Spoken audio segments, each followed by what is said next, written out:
This just in. The Civil War is going to be fought in England and France.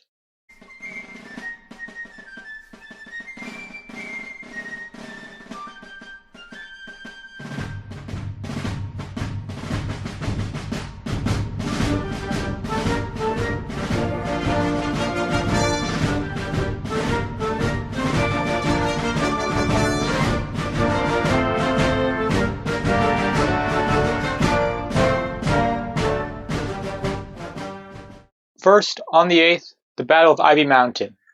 This is part of the Big Sandy expedition I mentioned a few weeks earlier. It is fought in Floyd County, Kentucky, which is right near mountainous terrain which has been primarily dominated by Confederate forces. If you remember, also a few weeks ago, I mentioned the Battle of Camp Wildcat, which resulted in Confederate victory.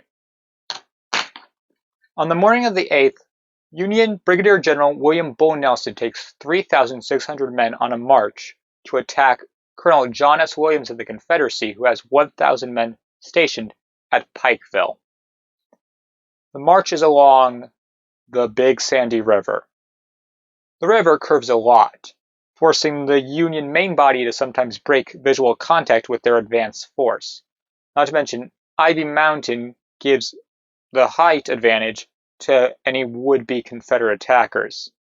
And worst of all, during the march, the heavens open up and rain falls down hard. The dirt road turns to mud, slowing the Union march, and especially the Union artillery. So it isn't that surprising when, about an hour after midday, the Union advance disappears. They come across 250 Confederates on a hill. The Confederates open up fire. 4 Union down, 13 wounded. But Nelson acts very quickly. He orders the artillery to unlimber and open fire on them. In the 2nd and 21st Ohio to flank them, maybe even attack them in the rear. And for about an hour, an exchange of fire is had between the Union and Confederates, holding both in place. But then, after that hour runs out, the Ohioans flank and, in fact, attack in the rear, scattering the Confederate forces. The Confederates retreat, burning down any infrastructure as they do. On the 9th, the Union still hasn't reached Pikeville, but they did come across 400 Confederates who had regrouped. They dispersed them without any bloodshed. On the 10th, right as Nelson is about to get Pikeville, he gets word from his second-in-command, Colonel Joshua Sill. He had taken a different route and already got into Pikeville. The Union lost 6 dead and 24 wounded. The Confederates, 10 dead, 15 wounded, and 50 missing.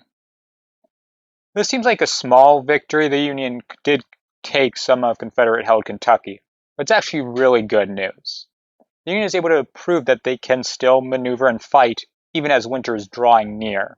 Because if the Confederates can force a stalemate, it's the equivalency of a victory.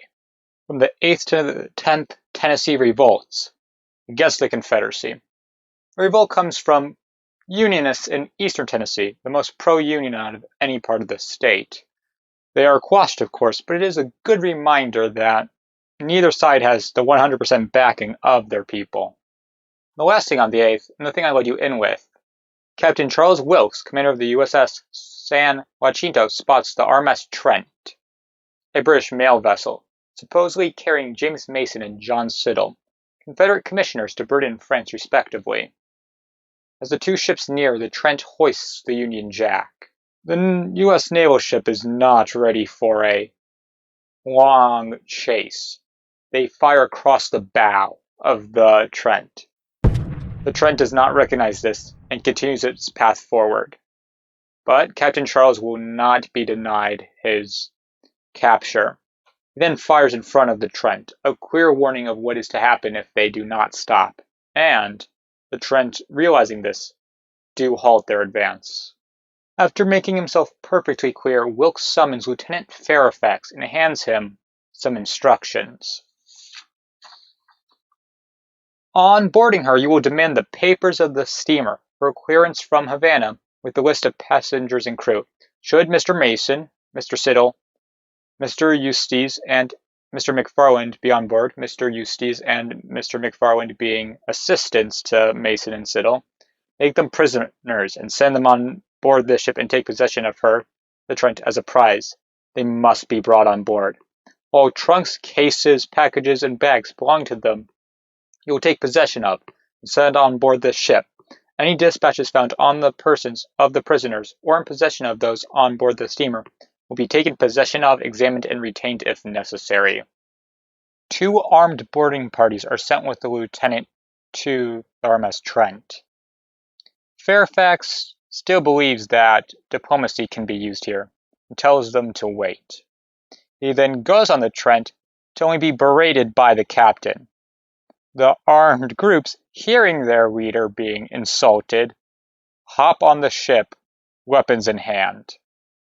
Fairfax then shows his demand. He demands specifically that the passengers show themselves. Mason, Siddle, and their 2 assistants step forward, but are adamant they are not leaving. The armed men beg to differ, and lay hold onto them, without any resistance. They are dragged back to a U.S. naval ship. The Trent is then allowed back on its way towards London. I'll tell you more of what this off-map adventure means. On the 9th, promotions. Major General John C. Fremont, if you remember last week, was replaced in the Department of the West. Well, this week, it's the Department of the Missouri. Was replaced by Major General Henry Halleck, who's actually behind him in seniority.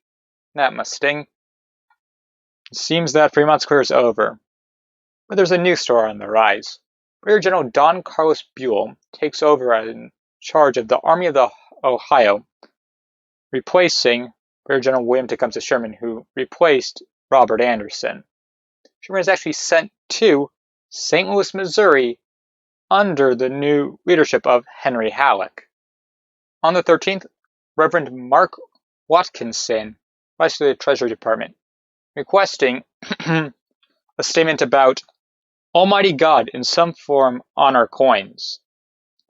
He states, obviously, to relieve us from the ignominy of heathenism. We'll see if this happens or not. Then there are Sickles. The 3rd Division is ordered to move up further the Potomac, and Dan creates Camp Stanton, hoping to bring the excitement and glory of war to his men, who are quite tired of just guarding some mud. That's where the week ends. An operation, a revolt, religious request, leadership changes, and the RMS Trent. The RMS Trent is obviously going to be the most important part of this week. But in what way? Could there be a war? Well, the U.S. could still be considered a colony by some Englishmen. The War of 1812 proves that they still want us. Or maybe they will just force Lincoln's hand, threaten him, and force a treaty. Maybe they'll do some economic blockades, hoping the strength of their production is enough to force a stalemate. What can the Union do? If they did nothing, it could be seen as informal recognition or them being too weak to do anything. What will happen next? All I know is that this is important, this matters, this will affect us for a long time to come. Hello, it's literally the entire Civil War week by week team here, this time in a spiffy costume. Now, if you liked the video, please click like. If you want to see more, you should be seeing around now a recommended video for those of you with low commitment. For those of you with slightly higher commitment, there should also be a playlist of the entire war up till now, plus this week's episode. And if you want to see more, or the entire Civil War depresses you, and you're very worried, so you don't want any information about the possible Confederate invasion, which is coming right towards you, Maine, then don't subscribe. But for those of you who are willing to defend Maine, which is in imminent danger, please subscribe. For those of you who disliked the video, you're probably a traitor. Lincoln!